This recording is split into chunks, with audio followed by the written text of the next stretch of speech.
शांति। ओम शांति। आज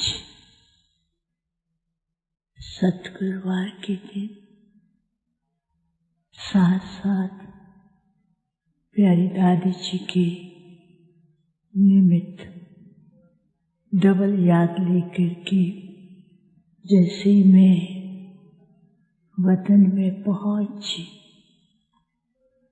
तो वतन में तो आज ऐसी अलग प्रकार की लाइट की डेकोरेशन थी और वो डेकोरेशन के अंदर बहुत सुंदर लाइट की लहरें निकल रही थी, जैसे कि सागर के ऊपर लहरें आती है सुंदर सुंदर, कभी ऊपर की ओर जाती, कभी वो साइड की ओर जाती और वो लाइट की लहरों से कभी ऊपर इंद्रप्रस्थ जैसे इंद्रधनुष होता है वो बन रहा है और चारों ही तरफ लाइट ही लाइट दिखाई दे रही थी। और कुछ सेकंड के बाद मैंने देखा कि बाबा और दादी दोनों सामने से आ रहे हैं। और जैसे बाबा और दादी सामने आए तो दादी बाबा के पीछे छिप गई और बाबा ही दिखाई देने लगे। तो मैंने बाबा को कहा कि बाबा अभी तो दादी थी आपके साथ, वो कहाँ है? बाबा मुस्कुराने लगे। तो जैसे ना एक लाइट में कभी दादी का फेस दिखाई दे और कभी बाबा का फेस दिखाई देता था और दोनों का स्वरूप इतना सुंदर, दादी का स्वरूप बिल्कुल बाबा जैसा ही दिखाई दे रहा था। तो कुछ सेकंड के लिए तो बड़ा अच्छा लग रहा था। तो बाबा ने कहा, देखा बच्ची सदा बाबा को अपने दिल में जैसे समाया और बिल्कुल ही बाप समान ही दिखाई दे रही हैं। फिर बाबा और दादी उन लहरों को बहुत ध्यान से देख रहे थे। तो बाबा ने कहा, बच्ची क्या देख रही हो? तो दादी कहती हैं, ये इतनी सुंदर लहरें हैं, इसका इतना सुंदर स्वरूप दिखाई दे रहा है। तो मुस्कुरा रही थी। तो बाबा ने कहा, देखो आज के दिन बच्चे, सभी बच्चे जिन्होंने आपके द्वारा बाबा का अनुभव किया और जिन्होंने जो जो प्राप्तियां की हैं, हर एक अपने ही मन के अंदर उन यादों को फिर से रिवाइज भी कर रहा है। और जिन्होंने नहीं देखा है और वो सुन सुन करके गदगद हो रहे हैं और अपने मन की भावनाएं अपने ही दिल में और बाबा के सामने और दादी के प्यार में वो प्रकट कर रहे हैं। तो उन लहरों से क्या हुआ, बाबा और दादी का बहुत सुंदर श्रृंगार जैसे लाइट के बीच में ही ईस्ट के रूप में दोनों ही दिखाई दे रहे थे। फिर मैंने कहा कि दादी आप क्या कर रही हैं? तो मुस्कुराने लगी। बाबा ने कहा, देखो कल से ही दादी सभी सेंटर्स पर चक्कर लगाया और वहाँ पर जितने भी बाबा के बच्चे हैं सबके नैन मुलाकात की और अपनी दृष्टि से ही दादी सबको बहुत कुछ प्राप्तियां करा रहे थे। तो बाबा ने दादी को कहा कि आपने क्या देखा, जरा वर्णन तो करो। दादी कहती, बाबा आप ही बताएं। लेकिन बाबा ने कहा, नहीं बच्ची आप ही बताओ। तो फिर दादी ने क्या किया, कहा कि सब बच्चे बाप के प्यार में, पुरुषार्थ की लगन में मगन बहुत अच्छी तरह से हैं। हर एक का लक्ष्य है कि कुछ न कुछ ऐसा नवीनता का अनुभव करे। लेकिन दादी ने बच्चों के 3 स्वरूप देखे। तो 3 स्वरूप कौन से थे? पहला स्वरूप दिखाया कि बच्चे के रूप में हर एक को एक नशा है कि हमको बाबा ने चुना, हमने बाबा को पहचाना और हम कल पहले वाली ही आत्मा है, तो उस नशे में तो है। फिर दूसरे स्वरूप में दिखाया कि कैसे पढ़ाई में बच्चे क्या कर रहे हैं।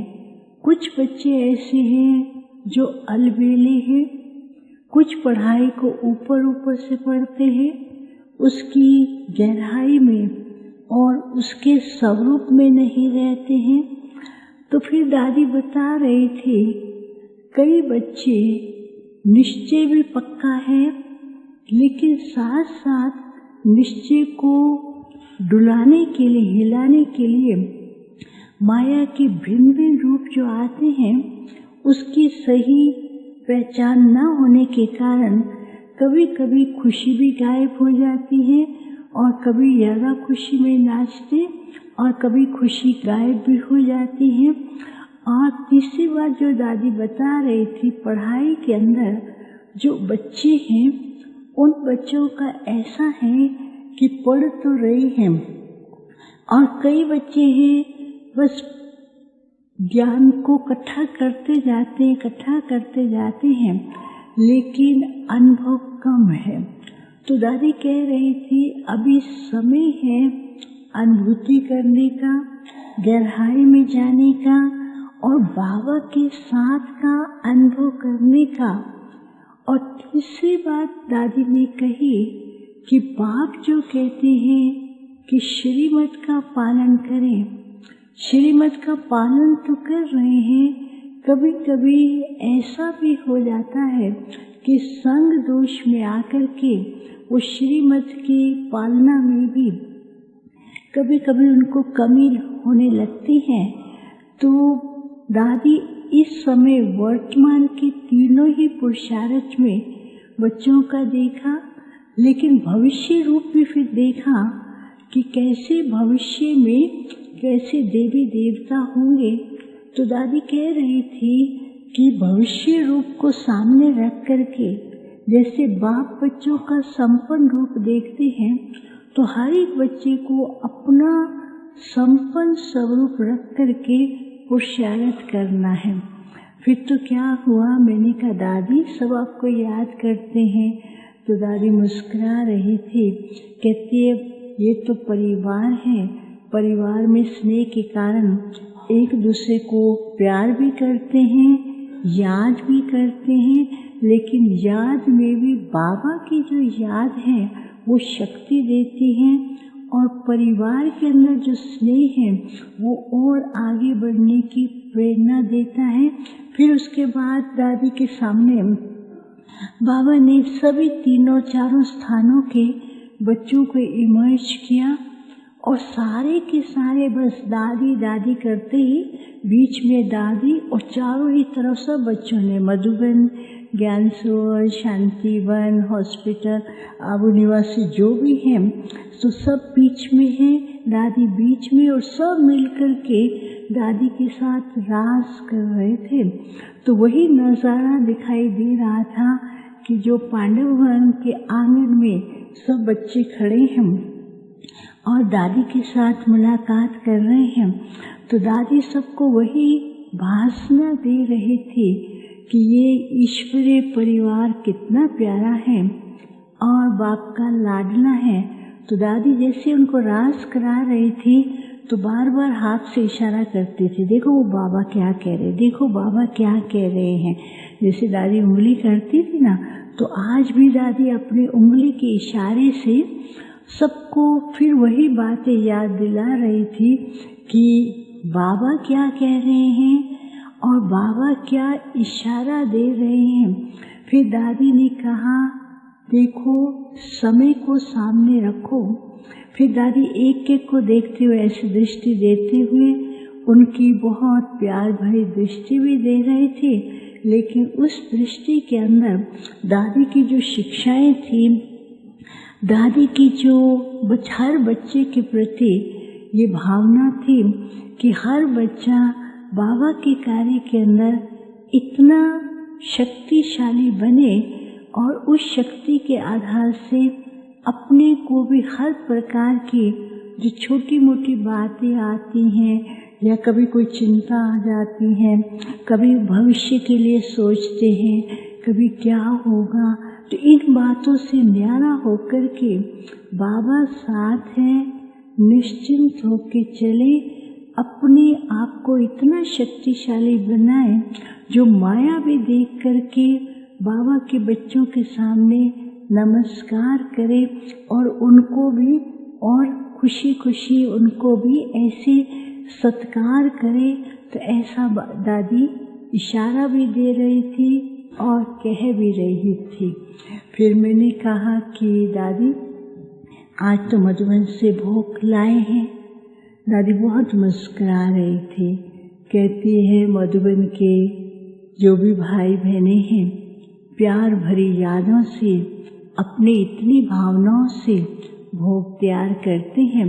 तो दादी उन बातों को पांडव भवन के अंदर, मैंने कहा दादी आप ही तो प्रोग्राम देती थी, तो मुस्कुरा रही थी। कहा ये बाबा का यज्ञ है, इसमें सबका सहयोग से स्नेह की भावनाएं भरी हुई हैं। तो बाबा ने दादी को भोग स्वीकार कराया और दादी ने बाबा को स्वीकार कराया। फिर दादी ने कहा कि सब बच्चों को भी बुला करके आज भोग स्वीकार कराना है। तो बाबा ने सबको इमर्ज किया और दादी अपने हाथ से ऐसे सबको जैसे टोली देते ना, ऐसे देते हुए सबके पास पहुंचा। तो लास्ट में दादी ने कहा बच्चों को विशेष इस बात का ध्यान रखना है कि अपने संपन्न स्वरूप को सामने रख करके किन्हीं बातों में, किसी भी बातों में ना जा करके बाप को साथी बना करके ऐसा शक्तिशाली बनाए और उसके द्वारा ही माया के भिन्न भिन्न रूपों को पहचान भी सकेंगे और माया भी इतनी हिम्मत नहीं करेगी जो बच्चों के सामने आए। फिर तो उसके बाद बाबा को मैंने बहुतों के भोग थे उसका समाचार सुनाया। बाबा ने सबको इमर्ज करते हुए दृष्टि दी और सबके प्रति जो कहा वो तो बाद में ओम शांति।